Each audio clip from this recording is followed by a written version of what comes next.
मानव suicide case, हर दिन एक नए खुलासे और धुरी घूमती शक की पत्नी पर।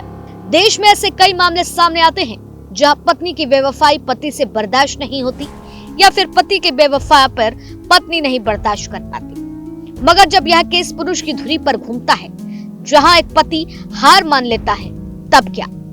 दोस्तों, हम इसके पक्ष में नहीं हैं कि जिंदगी में अगर परेशानी आए तो आप अपनी जीवन लीला को समाप्त कर लें। लेकिन आगरा का रहने वाला मानव, जो अपनी पत्नी के अफेयर को लेकर के तंग आ गया और इस पूरी घटनाक्रम में उसने मरने से पहले एक वीडियो बनाकर सिर्फ एक ही बात कही कि देश में मर्दों के लिए भी कानून बनना चाहिए। इस पूरी कहानी को अतुल सुभाष से जोड़ करके भी देखा गया, जो सिस्टम और बीवी से तंग आकर अपनी जान दे दे। हैरत होती है जब इस तरह के मामले देश में घटते हैं और एक प्रश्न चिन्ह की तरह माथे पर चिपक जाते हैं और पूछते हैं कि क्या हर बार एक पुरुष ही गलत और महिला सही? इस केस में कौन झूठा कौन सच्चा, इस बात का कहना अभी ठीक नहीं, क्योंकि जरूरी नहीं जो सच सामने से दिखाई दे रहा हो वो सही हो। लेकिन इस सच को खंगालते हुए जब मीडिया और पुलिस मानव की बहन के पास पहुंचती है तो एक अलग ही कहानी सामने आती है। जहां एक तरफ निकिता लगातार व्हाट्सएप चैट को मीडिया के सामने दिखा रही, वहीं पर उनकी बहन ने कुछ अलग ही कहानी बताई। पहले तो हमें लगा कि उसने जज्बाती होकर सुसाइड किया है, पर जब दूसरे दिन उसका फोन खुला, जब हमें सारी वीडियोस और इंफॉर्मेशन मिली, तब हमें बहुत गुस्सा आया और हमें लगा कि उसे बहुत उकसाया है कि वो आसानी से डिवोर्स नहीं ले पाएगा, उसके माँ बाप और उसको परेशान किया जाएगा। मेरी कोई खास बातचीत नहीं थी उनकी वाइफ से, सिर्फ ओकेजन हम बात करते थे और उनके पेरेंट्स का ज़रूर थोड़ा सा फेक बिहेवियर लगता था, बट अगर हमने ये देखा कि मानव उनके साथ खुश है तो वो चीज़ें हमें ज़्यादा मैटर नहीं करती। मानव से मेरी रात को 24 की रात को 3 बजे बात हुई थी।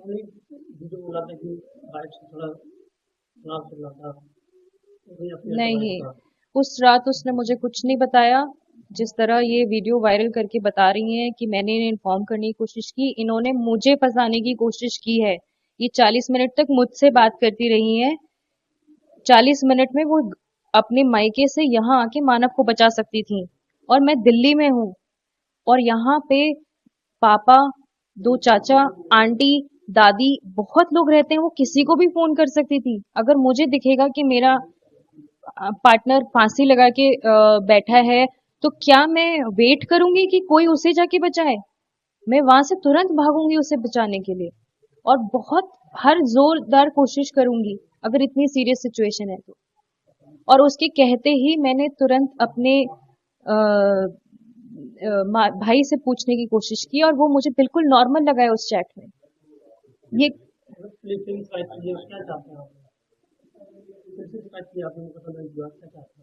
पुलिस से शिकायत करने का यही मकसद था।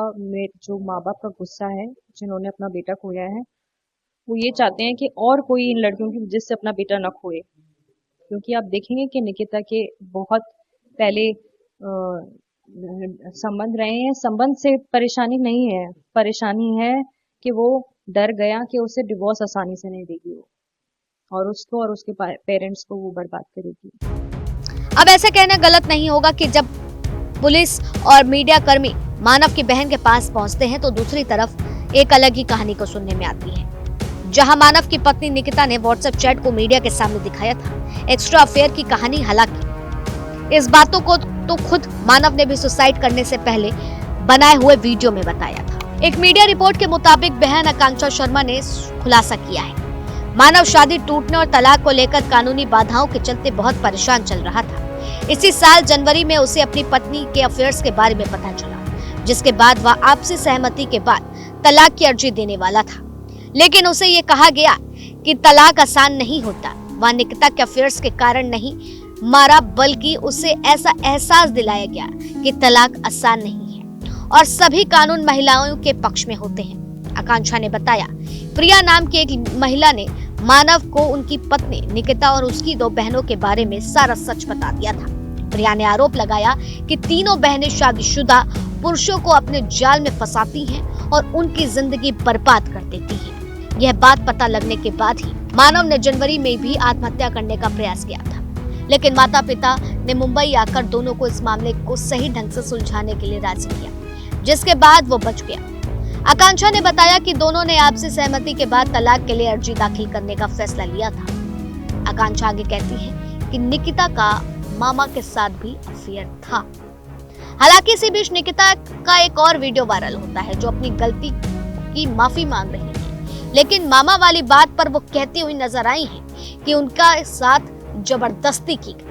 अब ऐसे में हर बार एक के बाद एक खुलासे इस गुत्थी को और उलझाते जा रहे हैं। जहां एक तरफ निकिता के आंसू चैनल पे चल रहे हैं, तमाम मीडिया की कवरेज के दौरान दिखाए जा रहे हैं, तो वहीं एक वो बहन जो लगातार अपने भाई के लिए इंसाफ की गुहार लगा रही है। अब ऐसे में हर बार हर खुलासों के बीच में ये सवाल बनता है कि इस केस में अगर मानव की कहानी सच निकलती है तो क्या वाकई अब देश में जरूरत नहीं है कि मर्दों के लिए भी कानून बना दिए जाएं?